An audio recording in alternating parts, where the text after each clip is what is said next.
Salam hörmətli izləyicilər, Davud Paşayev 1940-cı ildə Moskva vilayətində dünyaya gəlir. Atası Hüseyin Paşayev əslən Azərbaycanlı, anası Varvara isə milliyyətcə Rus idi. Atası Hüseyin Paşayev Azərbaycanda Sovet hakimiyyəti qurulduqdan sonra sürgün olunur.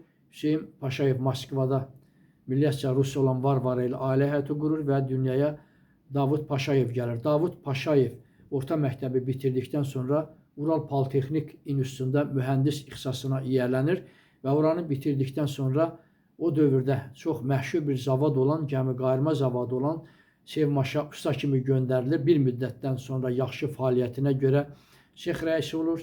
Sonra daha irəli gedərək zavodun mühəndisi və bir müddətdən sonra zavod kollektivinin qərarı ilə, səs verməsi ilə zavod direktoru vəzifəsinə təyin olunur. Demək olar ki, Davud Paşayev Rusiyanın sualtı atom gəmiqayırma sahəsini ayaqda saxlayan, onu tənəzzüldən qutaran yeganə şəxsdir. 2 dəfə deməli Rusiyada ilin adamı seçilib, 2 dəfə Rusiya dövlət mükafatı laureatı olub və 1995-ci ildə isə Rusiyanın qəhrəmanı adına layiq görülüb. Onun rəhbərliyi altında 37 gəmi inşa olunub, 64 gəmi isə suya buraxılıb. Deməli, onun fəaliyyəti əsasən gəmiqayırma sahəsi üzrə olub və Rusiyanı demək olar ki, bu sahəsini yüksək inkişaf etdirən yeganə şəxs olub.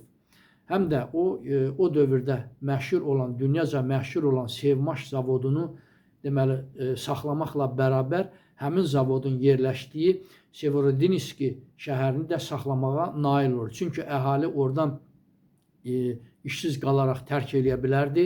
Ona görə də həmin zavodu saxlamaqla həmin Severodinski şəhərinin əhalisi deməli həmin zavodda işləməklə deməli həmin şəhərdə yaşamağa davam etmişlər.